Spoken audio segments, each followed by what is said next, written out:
बघा हे भावनिक करणं कधी जमेल?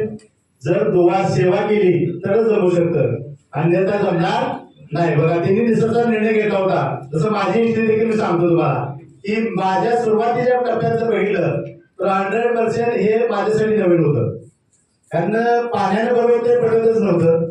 दुसरी गोष्ट तांबे सरांचा मला मुंबईवरून फोन आल्यानंतर म्हणजे की कन्सेप्ट चांगला आहे, छान आहे, करायचा आहे. ठीक आहे म्हणलं, करायचं आहे म्हटलं काय तर सांगायला पाहिजे. आल्यानंतर तिने बरेच डेमो दाखवले, जसं आता दाखवलं तसं लाल हिरवं वगैरे सगळं झालं. पण त्याच कालावधीत मला वाटतं शेअर मार्केटमध्ये थोडस काय की शॉर्ट टर्म मध्ये जास्त पैसे मिळवायचे या उद्देशानं जवळपास 8.5 लाख रुपयाचा वन डे लॉस झाला होता माझा. आणि या केसमध्ये मी काय ते 3 लाखाचं प्रोडक्ट बघून पण शकत नव्हतो, तरी सुद्धा तिने डेमो दाखवायचं काम केलं. डेमो दाखवला, सर निघून गेल्यानंतर म्हटलं की काय याचा विचार करूया. पण विचार झालाय, चांगला आहे, आवडलेला आहे, पण पैसे नाहीत ना. कारण लोनचे सुद्धा सगळे मार्ग बंद झाले होते, कारण जे चालू होते ते बंद केले होते. आणि अशा केसेस मध्ये नंतर मग ज्यावेळेला पप्पांचे आहे तिथं आता अवेलेबल आहेत, पप्पांना एक प्रॉब्लेम झाला होता, पोटात दुखत होतं. आणि पोटात दुखत असताना ते थोडस सोनोग्राफी करायला सांगितलं होती. आणि सोनोग्राफी करायचं म्हणण्यात आपण देतो की बाबा काय नेमकं पुढे काय घडलं तर काय होईल, म्हणून ते थोडस टाळायला लागले. त्याच वेळेला सरांना सांगितलं की टेन्शन मध्ये आहे सर, कारण सरांचा मला बोलायला फोन येत होता, टेन्शन मध्ये आहे आणि सर थोडं थांबूया. सर म्हणजे काय झालं सांगा, तर वडिलांना असं प्रॉब्लेम आहे आणि थोडस टेन्शन मध्ये आहे. सरांनी जरा सुद्धा विलंब लावला नाही. मला वाटतं मुंबईवरून ते 11.5 पेजचं 5 लिटरची बॅग ते घेऊन आल्यानंतर ते आलं नाही. आम्ही पप्पांना ते दिलं पाणी दिल्यानंतर ते दुखणं बंद झाल्यानंतर विचार सांगण्याचं तात्पर्य हे आहे की ह्या सिस्टीम मध्ये, या फॅमिलीमध्ये तो जुडला जाऊ दे अगर न जाऊ दे. बघा मी काय जॉईन नव्हतो केंगनला, माझा त्यांचं काय बाकीचं मला वाटतं ओळखच होती, असं फारसं रिलेशन पण नव्हतं. पण आमच्या फॅमिली मधल्या प्रॉब्लेमला तिने मुंबईवरनं पाणी घेऊन येलं आणि ते दिलं. हे मला कुठंतरी मनाला लागल्यानंतर मी म्हटलं ठीक आहे, निर्णय घ्यायला पाहिजे. आणि मला वाटतं मुंबईला फर्स्ट मीटिंग मुंबईला झाली होती आणि मुंबईला मी जवळपास 17 ते 18 लोक घेऊन गेलो होतो. आणि त्यावेळेला माझ्याकडे मशीन नव्हतं. जसे आता इथे मीटिंग होते ना, तशी मीटिंग त्या मीटिंगला मी मुंबईला गेलो होतो. आणि त्यावेळेस सुधीर सरांना वगैरे सांगितलं होतं की एक ना एक दिवस कोल्हापूरमध्ये सुद्धा अशा मीटिंग होतील. आणि ते झालेलं आहे. पहिली मीटिंग झाली त्यामध्ये सुद्धा जमा करायला झालं. आता नंतरचा विषय महत्वाचा आहे विषय, कारण का डिव्हाइस घेतलं, डिव्हाइस लावलं, सगळ्या गोष्टी झाल्यानंतर परत जो आलेला रिझल्ट अतिशय ट्रिमेंडस आहे. त्या बाबतीत जर बोलायचं म्हटलं तर परत थोडस काय झालं की पप्पा असतात गावाकडे, मी असतो कोल्हापूरमध्ये डिव्हाइस लावलं, बऱ्याच लोकांना बरं केलं, बऱ्याच लोकांच्या या गोष्टी झाल्या. पण त्यांना मी सांगत होतो की तुम्ही इथं थांबा, तुमच्यासाठी पाणी गरजेचं आहे. तर काय ऐकलं नाही तुम्ही, ते गावी गेल्यानंतर परत तो त्यांना प्रॉब्लेम झाला, उलटी ओमिटिंग व्हायला लागलं. आणि ओमिटिंग झाल्यानंतर त्रास झाल्यानंतर ज्यावेळेला त्रास झाला त्यावेळेला तिथल्या लोकांना डॉक्टरांना दाखवलं गेलं. 8 दिवस उलटी थांबायला तयार नव्हतं. त्यानंतर ते परत कोल्हापूरला आल्यानंतर आमच्या फॅमिली डॉक्टरांना दाखवलं. 2 दिवस परत ट्रीटमेंट झाली, उलटी काय थांबायला तयार नाही, विकनेस वाढत गेला. तिसऱ्या डॉक्टरला दाखवलं. नंतर परिस्थिती अशी झाली की उठायला बसायला येईना. आता हॉस्पिटल शिवाय पर्याय नाही म्हणलं. आणि ऍस्टर आधारला आपण ऍडमिट केलं होतं. ऍस्टर आधारमध्ये जसे की कुंभारसरांची ओळख त्यातून आम्हाला झाली.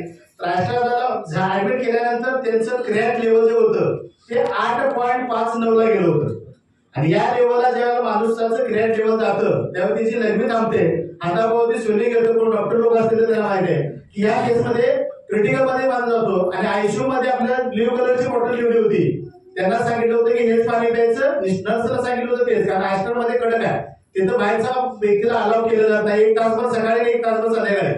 तर तिथं पाणी तिने कंटिन्यू कन्झ्युम केलं होतं. रेग्युलर माणसाचा युरिन आउटपुट 25 ml ते 25 ml असतो.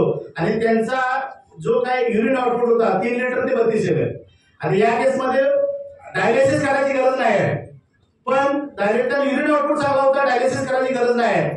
पण डॉक्टर लोकांना जर बघितलं, काही डॉक्टर लोक असतील थोडंसं वाईट मानून घेऊ नका, कारण कसं आहे की त्यावेळेला आम्हाला वातावरण तयार केलं गेलं.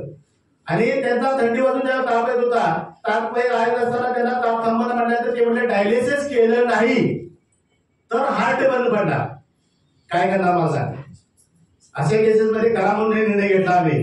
कारण ब्रदर आमचे पुण्यावरून आले होते, ते म्हणजे काय नाही रिस्क घ्यायला नको. डायलिसिस केलं आणि डायलिसिस केल्यानंतर 15 दिवस ऍडमिट असताना सुद्धा त्यांचं क्रिएट लेवल 7च्या आत आलं नाही.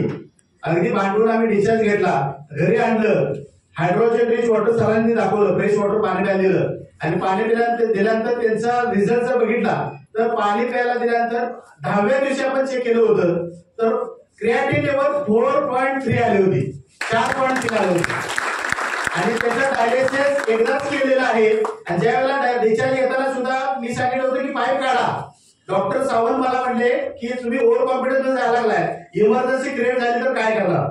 त्या केस मध्ये जर बघितलं तर इमर्जन्सी क्रिएट झाली तर काय करणार, मोठं आम्ही बघतो तुम्ही पाईप फक्त काढायचं काम करा.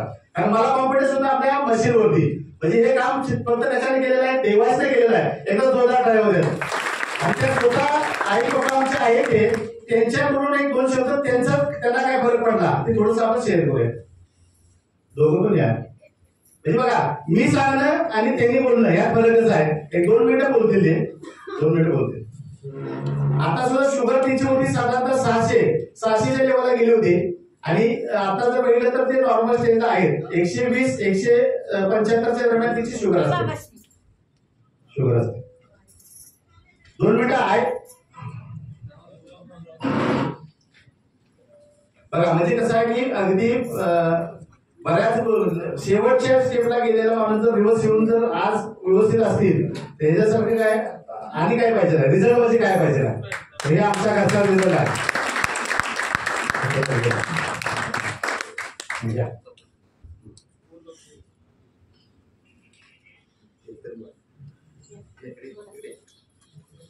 तुम्हाला काय वाटलं आणि कसं कसं काय, फक्त 2 मिनिटं बोला. सर माईक तुम्ही जरा बोला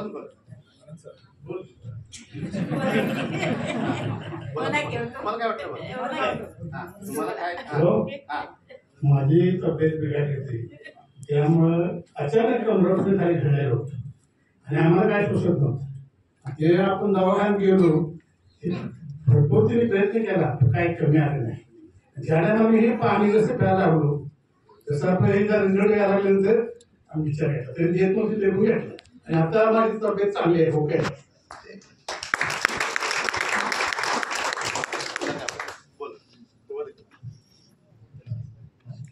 आमचं मालक हे आजीर आहे का पडल्यावर 1 महिना तुम्ही सांगितले काय गॅरंटी नव्हती, पण माझ्या मिशिनीने गॅरंटी दिली.